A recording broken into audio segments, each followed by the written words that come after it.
అప్పుడు post mortem జరిగేటప్పుడు light లాపేసి చేయరప్పుడు, లేదా శాంపిల్స్ ఆర్గన్ శాంపిల్స్ ఫారెన్సిక్ కి పంపించుకొని ఉండరు, లేదా అమ్మాయి బస్సు దిగి ఇంటికి వెళ్లే లోపల ఉండే సీసీటీవీ ఫుటేజ్ సెక్యూర్ చేస్తారు. లేదా వర్ష అనే ఒక అమ్మాయి ఫ్రెండ్ ఒక అమ్మాయి చెప్పింది, ఇద్దరు వ్యక్తులు మాట్లాడుకుంటున్నారు బయట బైక్ మీద, అంటే ఆ వ్యక్తులు ఎవరైనా అడగకుండా ఉండరు. కనీసం అమ్మాయి ఇన్నర్ వేర్ దొరకలేదు లొకేషన్ లో. రాత్రంతా వర్షం పడితే అమ్మాయి ఒంటి మీద ఒక్క చుక్క నీరు లేదు. న్యాయం ఎలా జరుగుతుంది పోలీసులకు భయం లేకపోతే? This just not about Soujanya's issue. ఓం నమః శివాయ, సమజ్దారో కా ఇషారా కాఫీ హై అని హిందీలో ఒక ఫేమస్ సేయింగ్ ఉంది. దాని అర్థం ఏంటంటే తెలివైనడికి సైకి చాలని. ఈ వీడియో నేను మాక్సిమం కవర్ చేయడానికి ట్రై చేస్తా, బట్ ఏదైనా ఒక పాయింట్ మిస్ అయినా, ఒక పేరుని మిస్ అయినా ఈ మాట నేను ఎందుకన్నా మీకు అర్థమైపోతుంది. డైరెక్ట్ గా పాయింట్ లోకి వచ్చేసిన ధర్మస్థల. ఈ పేరు మన కామెంట్ సెక్షన్ లో మీరు వినే ఉంటారు, చూసే ఉంటారు. చాలా మంది టాపిక్ మీద మీరు రియాక్ట్ అవ్వాలి అని అడిగారు. నేను కూడా ఈ వీడియో చేయడానికి డిలే చేయడానికి ఒక కారణం ఉంది. It's very simple. 2003లో జస్టిస్ ఫర్ సౌజన్య ఈ హ్యాష్ ట్యాగ్ మనం చూసే ఉంటాం, వీడి పేరు మనం వినే ఉంటాం, వీడి ఫోటో మనం చూసే ఉంటాం. ఆవిడకి ఏమైందో వీడియో నేను చెప్తాను. కానీ అనన్య భట్ అనే అమ్మాయి పేరు గురించి ఎంతమంది విన్నారు? ఈవిడ 2003లో ధర్మస్థలకు వచ్చి ఆవిడ పక్కన మణిపాల్ యూనివర్సిటీలో డాక్టర్ చదువుతుంది అమ్మాయి. 2003లో ఇక్కడికి వచ్చి కనబడకుండా వెళ్ళిపోయిన అమ్మాయి ఇవాళకి 22వ సంవత్సరం నడుస్తుంది. ఆ అమ్మాయి ఎక్కడికి వెళ్ళిందో ఏమైందో ఇంకా తెలియదు. కానీ వాళ్ళ అమ్మగారు ఇవాళ కోర్టు ముందుకు వచ్చి నిలబడ్డారు. జర్నలిస్ట్ ఆవిడ ముందు మైక్ పెట్టి, ఎందుకమ్మా ఇన్ని సంవత్సరాలు అయిపోయింది కదా, ఇంకా ఏంటా నమ్మకం, మీకు ఏం కావాలి ఇప్పుడు అని అడిగితే ఆవిడ ఒక సమాధానం చెప్పింది. ఆవిడ 100 మందికి పైగా అమ్మాయిలు బరీ చేశారని చెప్తున్నారు కదా, అందులో మా అమ్మాయి ఉంటదేమో, ఆ డిఎన్ఏ శాంపుల్ తో ప్రూవ్ అయితే అంత్యక్రియలు చేయడానికి మాకు వీలుగా ఉంటుందని చెప్తున్నారు ఆవిడ. ಆಸ್ತಿ ಬೇಕು ಅಂತ ಹೇಳಿ ಏನಾದರೂ ಸಿಕ್ಕಿದ್ರೆ ಅವಳದು ಬಾಡಿ ಆಸ್ತಿ ಸಿಕ್ಕಿದ್ರೆ ನನಗೆ ಒಂದು ಹ್ಯಾಂಡ್ ಓವರ್ ಮಾಡಿ ಅಂತ ಹೇಳ್ಕೊಂಡು ನನ್ನ DNA టెస్ట్ ಮಾಡ್ಕೊಂಡು. ఆవిడ మొహంలో ఎటువంటి దుఃఖం లేదు. 22 సంవత్సరాలు అయిపోయింది. ఒక స్టాయిక్ ఎక్స్ప్రెషన్ తో చెప్తున్నారు ఆవిడ. మనం తొందరలో ఏదో వీడియో చేసేసి ఒక మాట అటు ఇటు మాట్లాడేసి సెన్సేషనల్ గా ఏదో చెప్పేస్తే ఆవిడకి అన్యాయం చేసినట్టు కాదు అది. మనకి సౌజన్య గారు ఎంత ఇంపార్టెంటో, అనన్య భట్ గారికి న్యాయం జరగడం కూడా అంతే ఇంపార్టెంట్. ఎనీవేస్, మీకు జూమ్ ఇన్ చేసి చెప్పాలంటే July 4th ఒక కంప్లైంట్ రిజిస్టర్ అయింది. ఒక వ్యక్తి పోలీసుల దగ్గరికి వెళ్ళి స్వయానా నేనే కొన్ని 100 బాడీస్ ని, ఆడపిల్లలవి, మైనర్లవి, చిన్నపిల్లలవి, స్కూల్ యూనిఫామ్ వేసుకున్న వాళ్ళవి చనిపోయిన దేహాలు నేను పూడ్చా, నేను నాకు ఎక్కడున్నాయో తెలిసి నన్ను తీసుకెళ్ళండి, ఎక్స్హ్యూమేషన్ చేద్దామని అడిగాడు ఆయన. ఈ ఎక్స్హ్యూమేషన్ అంటే ఏంటి అనే డౌట్ మీకు వస్తే, పోలీసులు, న్యాయ సంస్థలు వీళ్ళందరూ చూస్తుండగా ఒక మనిషిని కానీ చంపి మనం పూడ్చి పెడితే వాళ్ళ కళ్ళ ముందు ఆ ఎముకల్ని, ఆ రిమైన్స్ ని బయటకు తీసే ప్రక్రియ అది. తీసుకెళ్ళండి నేను చూపిస్తాను అడిగాడు ఆయన. ఆయన పాయింట్ ఆఫ్ వ్యూ ఒకటే. 1995 నుంచి 2014 వరకు సుమారు 20 సంవత్సరాలు మా బాసులు నాకు రకరకాల శరీరాలను ఇచ్చి వాటిని పూడ్చమన్నారు. నేను ఒక మామూలు శానిటేషన్ వర్కర్ని టెంపుల్ టౌన్ లో, ధర్మస్థలలో. ఫస్ట్ వాళ్ళ ప్రాణాలు వాళ్ళే తీసుకున్నారేమో అనుకున్నాను నేను. అక్కడ నేత్రావతి రివర్ ఉంది కదా, అందులో దూకేసి, ఇన్ఫాక్ట్ ధర్మస్థల బయట మీకు బోట్లు కూడా కనబడుతుంటాయి. ఈ టూరిస్టులు ఎవరైతే ఉన్నారో అక్కడ ఎక్కువ సమయం ఉండకూడదని విజ్ఞప్తి అని. అందుకని ముందుగా అలాగే అనుకున్నాను. కానీ క్రమేణా వాళ్ళ శరీరాల మీద ఉండే దెబ్బలు చూసి ఎవరైనా చరిస్తే వస్తారంటే మార్క్స్ అని చెప్పి ఆయన చెప్పి, ఇవన్నీ ఆయన ఎలిగేషన్సే. ఇన్వెస్టిగేషన్ జరిగితే గానీ మనకి నిజం బయటకు రాదు. కానీ ప్రస్తుతానికి ఇతన్ని విజిల్ బ్లోవర్ అని పిలుద్దాం. ఈ విజిల్ బ్లోవర్ ఏం చెప్తున్నాడు? ఇలా చంపి పుడ్చాల్సిన వ్యక్తిలో నా ఫ్యామిలీ, నా దూర బంధువుని కూడా నేను చూశాను. టెంపుల్లో పనిచేసే అమ్మాయి ఆవిడ.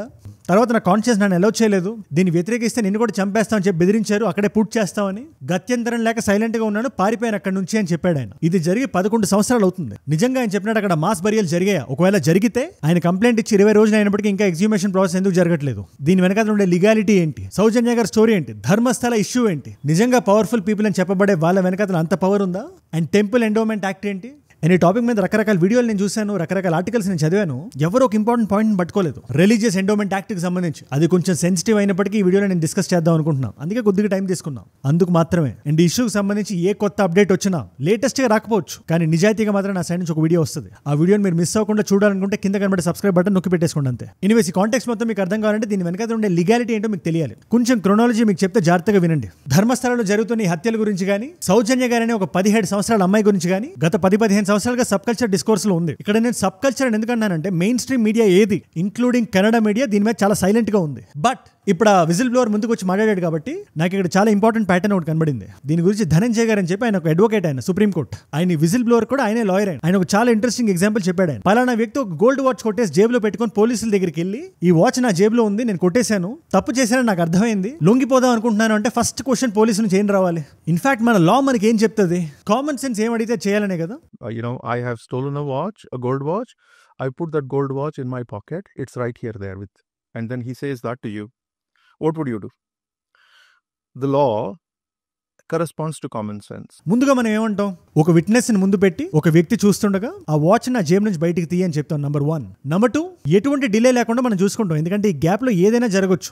ఏదైనా వ్యక్తి ఇంకో వైపు చూస్తున్నప్పుడు ఆ జేబులో ఉండే వాచ్ తీసి ఈ కానిస్టేబుల్ జేబులో పెట్టేయచ్చు, లేదా స్టేషన్ లో ఉండే గాంధీ గారి ఫోటో వెనకాల దాచేయచ్చు, లేదా ఎస్ఐ గారి టోపీలో పెట్టచ్చు, ఏదైనా జరగచ్చు. సో ఫస్ట్ మనం ఇమ్మీడియట్ గా దాన్ని బయటికి తీయాలని చూడాలి. అందుకని ఏ పోలీస్ వ్యక్తి అయినా వెంటనే వాచ్ ని బయటికి తీసేద్దాం అని చూస్తాడు. సరే, ఈ విజిల్ బ్లోవర్ ఎగ్జాంపుల్ మనం తీసుకుందాం. ఆయన చెప్పినట్టు ఆయన వాచ్ కొట్టుకొచ్చేసి జేబులో పెట్టేసి పలానా వ్యక్తి నన్ను కొట్టేయమన్నాడు, నేను కొట్టేశాను, ఆ వాచ్ గురించి బయట చెప్తే నన్ను చంపేస్తాను బెదిరించారు కాబట్టి ఇన్ని సంవత్సరాలు నేను చెప్పలేదు, కాకపోతే ఇంకా వాచ్ నా జేబులోనే ఉంది, నాకు చాలా గిల్ట్ ఉంది లోపల, ఆ గిల్ట్ వల్ల ఈ నిజాన్ని నేను లోపల దాచుకోలేకపోతున్నాను కాబట్టి మీరు ఈ వాచ్ ని ఎక్స్హ్యూమేట్ చేయండి అని అడిగితే కూడా వెంటనే చేయాలి. కాకపోతే July 4th మనకి విజిల్ బ్లోవర్ కంప్లైంట్ ఇచ్చాడు. July 11th వరకు ఎటువంటి యాక్షన్ తీసుకోలేదు. 11th రోజున దక్షిణ కన్నడ ఏదైతే ధర్మస్థల టెంపుల్ టౌన్ ఏరియా అదంతా ఉందో, బేతంగడి అంటారు, అది ఆ ఊరు పేరు. అది ఈ బేతంగడి పోలీస్ స్టేషన్ పట్టుకెళ్తుండగా ఆయన చేతిలో ఒక HP బ్యాగ్ ఉంది. ఆ బ్యాగ్ లో పుస్తకాలు, ల్యాప్టాప్లు కాదు, స్కెలిటల్ హెడ్ ఉంది అందులో. అంటే మినిమం ప్రూఫ్ కూడా తీసుకొచ్చాడు ఆయన. అయినప్పటికీ July 11th నుంచి 16th వరకు ఎటువంటి చెకింగ్ చేయలేదు. ఇన్ఫాక్ట్ 16th రోజున ఈ లాయర్ ని పట్టుకొని, ధనంజయ్ గారిని పట్టుకొని ఆ విజిల్ బ్లోవర్ వెళ్ళి ఒక దగ్గర కూర్చున్నాడు కార్ వేసుకొని. ఎక్కడ ఎలిజెడ్ బరియల్ సైట్ పక్కన. పోలీస్ అరుణ్ గారికి కాల్ చేశాడు, వాళ్ళు అక్కడికి రాలేదు, వీళ్ళు వెళ్ళిపోయారు. కానీ తర్వాత ఎస్పీ అరుణ్ గారి నుంచి స్టేట్మెంట్ బయటకు వచ్చింది, ఎక్స్హ్యూమేట్ చేసి చేయగానే, అంటే ఆ రిమైన్స్ బయటికి తీయగానే వీళ్ళు పారిపోదాం అనుకుంటున్నారు అని. ఇక్కడ కూడా ధనంజయ్ గారు ఒక ఇంట్రెస్టింగ్ స్టేట్మెంట్ చేశారు. ఫస్ట్ ఆఫ్ ఆల్ ఆయన ఒకటే మాట్లాడినారు, ఫస్ట్ ఆఫ్ ఆల్ ఇది జరిగి 11 సంవత్సరాలు జరిగింది. ఏదైతే విజిల్ బ్లోవర్ ని లాస్ట్ బరీ చేసిన ఆ అమ్మాయి ఎవరైతే ఉన్నారో అని చెప్పి. అండ్ ఒక మనిషి మాక్సిమం ఎంత విడుతుంటారు, ఆడపిల్ల ఒక 2 అడుగులు విడుతుంటారు, ఒక 5-6 అడుగులు హైట్ ఉంటారు, ప్లస్ ఎటువంటి మార్కింగ్స్ లేవు అక్కడ. అలాంటి కేసులో ఆయన ఫెయిల్ అవడానికి ఛాన్స్ 99% ఉంటుంది. అయినప్పటికీ పోలీసులు భయపడుతున్నారంటే, జంకుతున్నారంటే, ఒక అడుగు వెనక్కి వేస్తున్నారంటే దాని అర్థం ఏంటి? ఆయనకి దొరుకుతుందనే కదా, ఆయన చెప్తున్న దాంట్లో నిజం ఉందనే కదా అని. ఇప్పుడు మనం ఒక స్టెప్ బ్యాక్ తీసుకుందాం. మనం ఒక సెక్ట్ ఆఫ్ పీపుల్ కానీ, కన్నడ మెయిన్ స్ట్రీమ్ మీడియా కానీ ఏముంటుంది ఇక్కడ, లా కానీ లీగాలిటీ కానీ అలా ఒప్పుకోదు కదా పోలీసులు వెంటనే తీసుకెళ్లి తవ్విచ్చేయడానికి అని చెప్పి అంటున్నారు. కానీ మనం ఇక్కడ కోడ్ ఆఫ్ క్రిమినల్ ప్రొసీజర్ మనం బయటికి తీద్దాం. CRPC అంటారు దాన్ని. ఇలాంటి కేసులో ఒక చావు ఇన్వాల్వ్ అయ్యండి. ఈ కేసులో అయితే కొన్ని 100 చావులని చెప్తున్నాడు ఈయన. వెళ్ళి నాకు పలానా లొకేషన్ తెలుసు అని పోలీసులకు చెప్తే ఎటువంటి కోర్టు ఇంటర్వెన్షన్ లేకుండా వెంటనే ఆ లొకేషన్కి వెళ్ళి దాన్ని బయటికి తీయాలి. ఇదే ఆ వాచ్ ఎగ్జాంపుల్లో నేను చెప్పింది కూడా అదే. ఇన్ఫాక్ట్ దానికి ఒక సెక్షన్ కూడా ఉంది, 156 CRPC. దాన్ని ఇప్పుడు భారతీయ న్యాయ సన్నిధిలో 175గా మార్చారు దాన్ని. సో పోలీసులు దాన్ని ఎలిజిడ్లీ పక్కన పెట్టి ఈయన దగ్గరికి వెళ్లకుండా బరియల్ సైట్ లోకి వెళ్లి దాన్ని తవ్వకుండా ఈయన మెజిస్ట్రేట్ ముందు నిలబెట్టారు. ఏ సెక్షన్ ప్రకారం? అదే CRPCలో 164 అని ఇంకో సెక్షన్ ఉంది. విట్నెస్ కు ప్రొటెక్షన్ ఉండాలని, అనవసరంగా స్పీడ్ చేసేసి విట్నెస్ కి ఎటువంటి ప్రాణాపాయం ఉండకుండా ఈ సెక్షన్ పెట్టారు మిడ్ ఇన్వెస్టిగేషన్ లో. ఇది కానీ ఈ సెక్షన్ 164 ఏదైతే ఉందో మెజిస్ట్రేట్ ముందు పెట్టాలని ఆ సెక్షన్ ని ఫాస్ట్ ట్రాక్ చేసి ముందు ఇతని మెజిస్ట్రేట్ దగ్గర పట్టుకెళ్లారు. అక్కడ జరగాల్సిన డిస్కషన్ జరిగింది. ఇతనికి విట్నెస్ ప్రొటెక్షన్ యాక్ట్ కింద ప్రొటెక్షన్ ఇచ్చారు ఇతనికి. కానీ కంప్లైంట్ ఇచ్చి నాకు తెలిసి ఇవాళకు 20 రోజులు అవుతుంది, ఇంకా ఎగ్జిక్యూషన్ జరగలేదు. ఆయన చెప్పింది నిజమో కాదో మనకి తెలియదు. సుజాత భట్ గారు లాంటి వాళ్ళు వెయిట్ చేస్తున్నారు. ఆ వ్యక్తి వచ్చి చెప్పాడు కదా నేనే పూడ్చిపెట్టానని, అందులో నా కూతురు ఉందా లేదా అని అడుగుతున్నారు ఆవిడ. అగైన్ ఇవి ఎలిగేషన్సే కదా, దీంట్లో ఎంతవరకు నిజం ఉంటుంది అనే డౌట్ మీకు వస్తే ఒక్కసారి సౌజన్య కేసు మనం చూడాలి.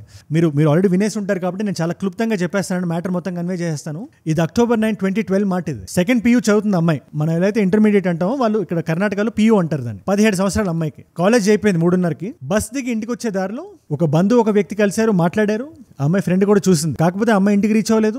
ఊరంతా ఏకమై నెక్స్ట్ డే వెతికేసరికి ఇంటికి 300 మీటర్ల దూరంలోనే అమ్మాయి శరీరం దొరికింది. అది ఏ విధంగా దొరికిందంటే నాకు మాటలు కూడా రావట్లేదు. అమ్మాయిని మానభంగం చేసి అత్యాచారం చేసి ఆ అమ్మాయి ఇన్నర్ గార్మెంట్స్ అక్కడ లేకుండా ప్రైవేట్ పార్ట్స్ ని మట్టితో నింపారు. అగైన్ దీన్ని ఎగ్జాజరేట్ చేయదు, మనం క్విక్ గా ముందుకు వెళ్ళిపోదాం. ఇది జరిగిన నెక్స్ట్ డేనే సంతోష్ రావు అనే ఒక మతిస్థిమితం సరిగ్గా లేని వ్యక్తి అక్కడ 2 రోజుల క్రితమే వచ్చాడని చెప్పి, ఇన్సిడెంట్ జరిగిన కొంత దూరంలో ఒంటరిగా కూర్చున్నాడని చెప్పి మాత్రమే ఆయన్ని పరిగెట్టించి కొట్టి పోలీసుల దగ్గర తీసుకెళ్లి జడ్జి ముందు నిలబెట్టి ఆయన మీద కేసు వేసి జైల్లో తోశారు ఆయన్ని. ఎటువంటి DNA శాంపుల్ గానీ ఆయన ఈవిడ దగ్గర దొరకలేదు. ఇన్ఫాక్ట్ ఆవిడ మదర్ ఏం చెప్తున్నారో తెలుసా, సౌజన్య గారి మదర్, పోలీసులు మా ఇంటికి వచ్చి ఇన్వెస్టిగేషన్ కోసం అమ్మాయి సామాన్ మాకు కావాలని చెప్పి ఇన్నర్ గార్మెంట్ ఒకటి పట్టుకెళ్లారు. నేను దాని మీద ఒక ఎక్స్ట్రా స్టిచ్ చేసి ఇచ్చాను నాకు గుర్తుండాలని చెప్పి. తర్వాత అదే ఇన్నర్ గార్మెంట్ సంతోష్ అనే వ్యక్తి ఇంట్లో దొరికిందని చెప్పి ఆయన్ని ఫ్రేమ్ చేశారు. కానీ ఆయనకి దీనికి ఎటువంటి సంబంధం లేదని చెప్పి సౌజన్య వాళ్ళ పేరెంట్సే స్వయాన వచ్చి నిలబడ్డారు. పోలీసులు కేసు ఇన్వెస్టిగేట్ చేశారు, సంతోష్ అని చెప్పారు. తర్వాత CID వచ్చింది, సంతోష్ అనే చెప్పింది. తర్వాత CBI వచ్చింది, సంతోష్ అనే చెప్పింది. ఏది 4 years ఇన్వెస్టిగేట్ చేసి 2017లో ఆయన జైల్లో పెట్టారు. 2023 వరకు ఆయన జైల్లో నుండి బయటకు వచ్చాడు. ఆయన ఎటువంటి కన్క్లూజివ్ ఎవిడెన్స్ లేనందువల్ల ఇది day 1 నుంచే లేదు. బట్ మనకి తెలిసిన నిజం బయటకు రావడానికి మనకే 10 ఏళ్ళు పట్టింది. సరే ఈయన కాదు కదా మరి ఇంకెవరు అనే డౌట్ వస్తుంది కదా, అది సహజమే కదా. పైగా ఆయనకి ఫిమోసిస్ అనే ఒక జబ్బు కూడా ఉంది. ఈ జబ్బు ఉండే వాళ్ళు ఒకవేళ సెక్షువల్ ఇంటర్ కోర్స్ కానీ పాల్గొంటే it will be extremely painful. So ఆయన కాదు రూల్ అవుట్ చేసేద్దాం. మరి ఎవరు అనే దగ్గర ఈ పర్టికులర్ టాపిక్ చాలా కాంట్రవర్షియల్ అయింది. ముఖ్యంగా ఎవరైతే ఈ వ్యక్తిని ఒక 10 సంవత్సరాల క్రితం పసిగట్టి మరి కొట్టారో ఆ 3 వ్యక్తులు, వాళ్ళు చాలా పెద్ద తలకాయలని, ఈ టెంపుల్ టౌన్ లో చాలా పెద్ద పలుకుబడి ఉందని, పొలిటికల్ బ్యాక్గ్రౌండ్ ఉందని, ఎకనామికల్ గా చాలా స్ట్రాంగ్ అని ఒక సెగ్మెంట్ చాలా స్ట్రాంగ్ గా బిలీవ్ చేస్తుంది. అందుకని వాళ్ళు సిట్ వేశారు. ప్రణబ్ మోహంటి గారి ఆధ్వర్యంలో ఉందా సిట్. అది ఆయన చాలా బలమైన పోలీస్ ఆఫీసర్. ఆయన ఇన్ఫాక్ట్ ఈ విజిల్ బ్లోవర్ లాయర్ ఎవరైతే ఉన్నారో ధనంజయ్ గారు, ఆయన చాలా స్ట్రాంగ్ గా పుష్ చేశారు ఈ పోలీస్ ఆఫీసర్ని. సో న్యాయం జరుగుతుందని మనం నమ్ముదాం. కానీ వీళ్ళు ఇంత ఇన్ఫ్లుయెన్షియల్ అవ్వడం వల్ల సౌజన్య గారి కేసులో పోలీసులు దిగిన, CID దిగిన, CBI దిగినా కూడా వాళ్ళందరూ ఒకటే మాట అన్నారు, ఈ సంతోష్ రావే కల్ప్రిట్ అని. నేను ఒక విషయం చెప్దాం అనుకున్నా, జాగ్రత్తగా వినండి. నాకు ఈ కేసు మొత్తంలో 2 ఇష్యూస్ కనబడ్డాయి, 2 బలమైన ఇష్యూస్. దీని గురించి పెద్దగా డిస్కోర్స్ లేదు పబ్లిక్ డొమైన్ లో. Number 1 is accountability.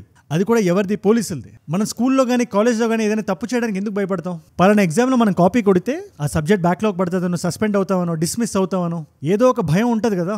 అమ్మాయిల దగ్గరికి వెళ్ళి లీవ్ టీజింగ్ అటర్ చేస్తే ప్రిన్సిపల్ పిలుస్తారని, మాట్లాడతారని, పేరెంట్స్ని రప్పిస్తారని, మాట్లాడిస్తారని. అంటే పర్యవసానాలు ఉంటే జనాలు జనరల్గా భయపడతారు. ముఖ్యంగా మోరల్ కోడ్ మన ఎంటైర్ మానవ జాతి మీద పెట్టలేం కాబట్టి ఈ పర్యవసానాలు, పనిష్మెంట్ అనే కాన్సెప్ట్ మనకు ఉంది. ఎంతసేపు సౌజన్య గారిని మానభంగం చేసిన వాళ్ళని అడుగుతున్నాం కానీ మనం వాళ్ళని అడగాలి కూడా. బట్ ఇన్వెస్టిగేషన్ ని కావాలని తప్పుదారు ఒకవేళ పోలీసులు కానీ పట్టించుంటే వాళ్ళకి అందాల్సిన పర్యవసానాలు అందాయా లేదా, వాళ్ళకి పనిష్మెంట్ వచ్చిందా రాలేదా అని మనం ఇప్పటిదాకా ఎవరైనా అడిగామా? ఆ పోలీసుల పేర్లు నేను చెప్పట్లేదు ఫర్ ఆబ్వియస్ రీజన్స్, కానీ ఎవరైతే సీనియర్ పోలీస్ ఆఫీసర్లు ఈ కేసుతో లింకప్ అయి ఉన్నారో వాళ్ళని పేరున వాళ్ళు ఇప్పుడు ఎక్కడ ఉన్నారు? ఇన్ఫాక్ట్ ఒక పోలీస్ ఆఫీసర్ అయితే ఇది 10 సంవత్సరాల క్రితం జరిగింది కాబట్టి ఆయనకి బెంగళూరు ట్రాన్స్ఫర్ అయ్యి తర్వాత ఏదో వేరే కిడ్నాపింగ్ కేసులో ఆయన పట్టుబడ్డారే కానీ, తద్వారా సస్పెండ్ అయ్యారే కానీ సౌజన్య గారి కేసుని లైట్ తీసుకున్నందుకు ఆయనకి ఎటువంటి పనిష్మెంట్ రాలేదు. అది మీరు గుర్తుపెట్టుకోవాలి. కొంతమంది ఆఫీసర్లకు అయితే మీరు నమ్మరు, ప్రమోషన్ డిప్యూటీ కమిషనర్స్ రేంజ్ స్థాయికి ప్రమోట్ అయ్యారు. సో నాకు ఇక్కడ ఎక్కడ పర్యవసానాలు కనబడలేదు, ముఖ్యంగా పోలీస్ డిపార్ట్మెంట్ లో. నేను అంతకన్నా ఇంపార్టెంట్ విషయం ఒకటి ఉంది, దీన్ని మనం ఇవాళ మాట్లాడుతున్నాం కానీ ఈ తెల్లవాడు మన దేశాన్ని ఆక్రమించుకున్న టైంలో ఇది బ్రిటిష్ వాళ్ళు 1863లో ఒక యాక్ట్ పెట్టారు. దాని పేరు రిలీజియస్ ఎండోమెంట్స్ యాక్ట్. ఇది పైకి మనకి ఫేర్ గానే ఉన్నా, అంటే లేదు జనాల్లో డిస్కంటెంట్ ఉంది బ్రిటిష్ గవర్నమెంట్ మీద కాబట్టి వాళ్ళ చేతులకి మనం తిరిగి ఇచ్చేస్తున్నాం అని ఆన్ పేపర్ ఇది రాసున్నా, ఇండైరెక్ట్ గా టెంపుల్ కి సంబంధించిన ట్రస్టీస్ ఎవరైతే ఉన్నారో వాళ్ళు ప్రతి సంవత్సరం రికార్డ్స్ మెయింటైన్ చేసి కోర్టుకి ఇవ్వాలి. సరే ఆ పర్టికులర్ యాక్ట్ గురించి మనం పక్కన పెట్టినప్పటికీ వన్స్ ఇండిపెండెన్స్ మనకు వచ్చిన తర్వాత ప్రతి స్టేట్ ఈ టెంపుల్స్ కి సంబంధించి ఒక్కొక్క స్టేట్ ఒక్కొక్క యాక్ట్ పెట్టింది. తమిళనాడు 1957లో హెచ్ఆర్సిఈ యాక్ట్ అని, దీని గురించే ఈ పర్టికులర్ యాక్ట్ గురించి జేసాయి దీపక్ గారు కూడా పోరాడుతున్నారు. ఆంధ్రప్రదేశ్ లో charitable and Hindu religious temples act అని, ఇప్పుడు ఇదే హెచ్ఆర్సిఈ యాక్ట్ కర్ణాటకలో కూడా అమల్లో ఉంది. ఫర్ ఎగ్జాంపుల్ మనం తమిళనాడు తీసుకుందాం, మధురైలో ఉండే మీనాక్షమ్మ టెంపుల్ గానీ, రామేశ్వరం టెంపుల్ గానీ ఇవన్నీ డైరెక్ట్ గా గవర్నమెంట్ అండర్ లోకి వస్తాయి. సింపుల్ గా చెప్తున్నా, దీని గురించి చేయాలంటే సెపరేట్ వీడియో చేయాలి, ఏ టెంపుల్ ఎవరి కిందకు వస్తుంది అని. అలాగే కర్ణాటకలో మనం చూస్తే ఈ ధర్మస్థల టెంపుల్ టౌన్ లో మనం కొంచెం జూమ్ ఇన్ చేసి చూస్తే ఇది మంజునాథ స్వామి గుడి హిందూ టెంపుల్ అయినప్పటికీ దీని అడ్మినిస్ట్రేషన్ మొత్తం జైన్స్ చూసుకుంటున్నారు. అది ఇవాళ మొదలైంది కాదు, ఎప్పటి నుంచో వస్తున్నది. ఇన్ఫాక్ట్ ఇలాంటి ప్రైవేటైజేషన్ కూడా ఉండకూడదు టెంపుల్స్ అని చెప్పి జేసాయి దీపక్ గారు ఆయన బలంగా ముందు నిలబడ్డారు. ఆయన ఎప్పుడు 2 విషయాలు మాడతారు. ఈ శబరిమల కేసులో కూడా ముందుగా ఏ మతానికి లేని హిందూ మతానికి ఎందుకు ఉంది, ఈధర్ గవర్నమెంట్ ఓవర్ సైట్ లో ఉంటాయి లేదా ఈ విధంగా ప్రైవేటైజ్ అయిపోయి ఉంటాయి. కానీ మనకి బ్రిటిష్ కొలోనియల్ రూల్ రాకముందు ఎలా అయితే టెంపుల్స్ ట్రెడిషన్స్ కంట్రోల్లో ఉండేవో, ఎవరైతే ఆచారాలు పాటిస్తారో, ముఖ్యంగా Hindu religious and charitable endowment act ఏదైతే ఉందో అది ఇవాళ మన ఆంధ్రప్రదేశ్ లో కూడా అమల్లో ఉంది. అందులో ఎందుకు ఓన్లీ హిందూ టెంపుల్స్ టార్గెట్ అయి ఉన్నాయి. టెంపుల్ నుంచి వచ్చిన డొనేషన్స్ కానీ డబ్బులు కానీ ఏవైతే ఉన్నాయో అవి వేరే పర్పస్లకు వాడకూడదు. ఇది కొలోనియల్ కంటిన్యూషన్. ఇది ఆ టైంలో అప్పుడు బ్రిటిష్ వాడు ఏమనుకున్నాడో, ఇండైరెక్ట్ గా ఏదైతే చేశాడో రిలీజియస్ ఎండోమెంట్ యాక్ట్ అని పేరు పెట్టినప్పటికీ అదే కంటిన్యూ అవుతుంది ఇవాళకి కూడా. అట్ ద సేమ్ టైం ఈ ధర్మస్థల ఇష్యూ మనం తీసుకున్నాం, గవర్నమెంట్ చేతిలో ఉండకూడదని చెప్తే ప్రైవేట్ వాళ్ళ చేతిలో ఉండాలని కాదు. అది ఒక కొత్త రకమైన ఎలిట్స్ ని క్రియేట్ చేస్తుంది. ఒక టెంపుల్ వల్ల వేల మీద లెక్క పెట్టుకునే వాళ్ళు బాగా రిచ్ అయిపోతే, అల్ట్రా రిచ్ అయిపోతే అది ఇలాంటి అనర్థాలకే దారితీస్తుంది. అందుకని భారతదేశంలో ఉండే ప్రతి ఆలయం ఒక ధార్మిక్ డివోటీ డ్రివెన్ మోడల్ అయి ఉండాలి. డివోటీ ఎలక్టెడ్ కమిటీస్ ఉండాలి, ఆడిటింగ్ జరగాలి, ట్రాన్స్పరెన్సీ ఉండాలి, కానీ ఎటువంటి స్టేట్ ఇంటర్ఫిరెన్స్ ఉండకూడదు. స్టేట్ అంటే డైరెక్ట్ గా ఉంటున్నట్టే. మీకు ఒక విషయం చెప్తాను, జాగ్రత్తగా వినండి. ఈ పర్టికులర్ కేసే మనం తీసుకుందాం. పేరుకి ఇది ప్రైవేట్ వ్యక్తుల చేతిలోనే ఉంది, కానీ ఇవాళ జనాల నుంచి వస్తున్న పుష్ బ్యాక్ ఏంటి? పోలీసులు, సిబిఐ, సిఐడిలు ప్రతిదీ వాళ్ళ చేతిలోనే, వాళ్ళ గుప్పెట్లో ఉన్నారు వాళ్ళు అని. అవునా? మరి అంతకాటి గవర్నమెంట్ చేతిలో ఉంటే ఏంటి, వీళ్ళ చేతిలో ఉంటే ఏంటి? టెంపుల్ అక్కడ ఉన్నది మన మంజునాథ స్వామి, అది మన ధర్మస్థల. అందుకని నిజం బయటికి రావాలి, ఇన్వెస్టిగేషన్ చాలా గట్టిగా జరగాలి. ఏదైతే విజిల్ బ్లోవర్ చెప్పాడో that needs to be investigated. ఒకవేళ అబద్ధం అంటే అతనికి శిక్ష పడాలి, నిజం అంటే తప్పు ఎవరైతే చేశారో, అంతమంది ప్రాణాలు పోవడానికి ఎవరైతే కారకులు అయ్యారో ప్రతి ఒక్కరు జస్టిస్ ముందు వచ్చి నిలబడాలి. ఇదే ధర్మస్థలకు సంబంధించి 450 కేసులు ఉన్నాయంట, పెండింగ్ కేసులు. ఈ వ్యక్తి చెప్తున్నట్టు 100లో శరీరాలు పూడ్చబడి ఉన్నాయి. నా లోపల కూడా ఒక అన్రెస్ట్ ఉంది. టైం తీసుకున్నానంటే దానికి కారణం అదే. ఏంటి మూల కారణం ఏంటి? ఏదో ఇర్రెస్పాన్సిబుల్ గా ఓ వ్యక్తి మీద వేలెత్తి చూపించడం కాదు, సిస్టమ్ మారాలి అని నమ్మే వ్యక్తిని నేను. దాని మీద మీ అభిప్రాయం అంటే కింద నాకు ఖచ్చితంగా కామెంట్స్ లో రాయండి. ఇవాళ మనం ఎంత సెన్సిటివ్ టైంలో ఉన్నామంటే, డబ్బులు లేని వాళ్ళకి ఏదైనా జరిగితే వాళ్ళ శరీరం నుంచి బట్టలు లాగేసి వాళ్ళ ప్రైవేట్ పార్ట్స్ లో మట్టి నింపేసి రోడ్డు మీద పడేస్తే న్యాయం జరగడానికి ఒక దశాబ్దం పడుతుంది. ఇది ధర్మస్థల కేసు మాత్రమే కాదు, మన ఆంధ్రప్రదేశ్ తీసుకున్న కర్నూలులో కానీ విజయవాడలో కానీ మీరు ఒక్కసారి వెతకండి 2017లో 2014లో ఏం జరిగిందని. ఆయిషా మీరా కేసు అని వెతకండి మీరు ఒకసారి. అద్దాల మేడలో సూట్ వేసుకుని ఉండేవాడికి, అదే మేడ ముందు గుడిసెలో ఉండే వ్యక్తికి ఒకే రకమైన న్యాయం జరిగినప్పుడే మనది నిజమైన డెమోక్రసీ. సౌజన్య గారికి కాదు, అనన్య భట్ గారికి లేదా ధర్మస్థలంలో అన్యాయం జరిగిన ప్రతి ఆడపిల్లకి న్యాయం జరగాలని కోరుకునే వ్యక్తిని నేను. బట్ అసలైన న్యాయం జరిగేది సిస్టమ్ ఫండమెంటల్ గా మారినప్పుడే, ఈ 2 రిఫార్మ్స్ జరిగినప్పుడే. తప్పు చేసిన ప్రతి పోలీస్ కి ఏ కేసులో అయినా కాశ్మీర్ నుంచి కన్యాకుమారి వరకు ఇన్వెస్టిగేషన్ ని తప్పుదారి పట్టిస్తే కటకటాల వెనక్కి పంపిస్తారు అని లోపల ఇక్కడ చిన్న భయం ఉంటది కదా, ఆ భయం ఉండాలి. అప్పుడు పోస్ట్ మార్టం జరిగేటప్పుడు లైట్ లాపేసి చేయరప్పుడు, లేదా శాంపిల్స్, ఆర్గన్ శాంపిల్స్ ఫారెన్సిక్ కి పంపించుకొని ఉండరు. లేదా అమ్మాయి బస్సు దిగి ఇంటికి వెళ్లే లోపల ఉండే సీసీటీవీ ఫుటేజ్ సెక్యూర్ చేస్తారు. లేదా వర్ష అనే ఒక అమ్మాయి ఫ్రెండ్ ఒక అమ్మాయి చెప్పింది, ఇద్దరు వ్యక్తులు మాట్లాడుకుంటున్నారు బయట బైక్ మీద, అంటే ఆ వ్యక్తులు ఎవరైనా అడగకుండా ఉండరు. కనీసం అమ్మాయి ఇన్నర్ వేర్ దొరకలేదు లొకేషన్ లో. రాత్రంతా వర్షం పడితే అమ్మాయి ఒంటి మీద ఒక్క చుక్క నీరు లేదు. న్యాయం ఎలా జరుగుతుంది పోలీసులకు భయం లేకపోతే? This just not about Soujanya's issue. At the same time మన టెంపుల్స్, మన దేవాలయాలు, మన దేవుళ్ళు ఉండే స్థలాలు, ఫండమెంటల్ గా దీన్ని ఎవరు నడుపుతున్నారో అక్కడ చేంజ్లు జరగాలి. ధర్మాన్ని నమ్ముకున్న వాడు నిలబడాలి. అక్కడ ట్రాన్స్పరెంట్ కమిటీస్ ఉండాలి, దాంట్లో డివోటీస్ భాగమై ఉండాలి. హిందూస్ కాదు, ప్రాక్టీసింగ్ హిందూస్ ఎన్నుకోవాలి. నా వరకు నన్ను అడిగితే దీని సొల్యూషన్ అదే. అగైన్ దీని మీద ఏమంటారు నాకు కింద కామెంట్స్ లో రాయండి. అండ్ దీని మీద ఎటువంటి కొత్త అప్డేట్ వచ్చినా అగైన్ ఫాస్ట్ గా చేయకపోవచ్చు, ఫాస్ట్ గా చేయను కూడా. టెంపుల్స్ గురించి, టెంపుల్ టౌన్స్ గురించి మాట్లాడాల్సి వస్తే ఒళ్ళు దగ్గర పెట్టుకుని మాడతా, భయం భక్తులతోనే మాట్లాడతా. మనందరం కలిసి పెరగాలి, కలిసి ఎదగాలి. Let us all grow together, let us all rise together. Rise above ignorance, rise above arrogance, rise above hate. చూడంటే మనం. జై హింద్, జై భారత్, జై ఆంజనేయ. ఓం నమః శివాయ.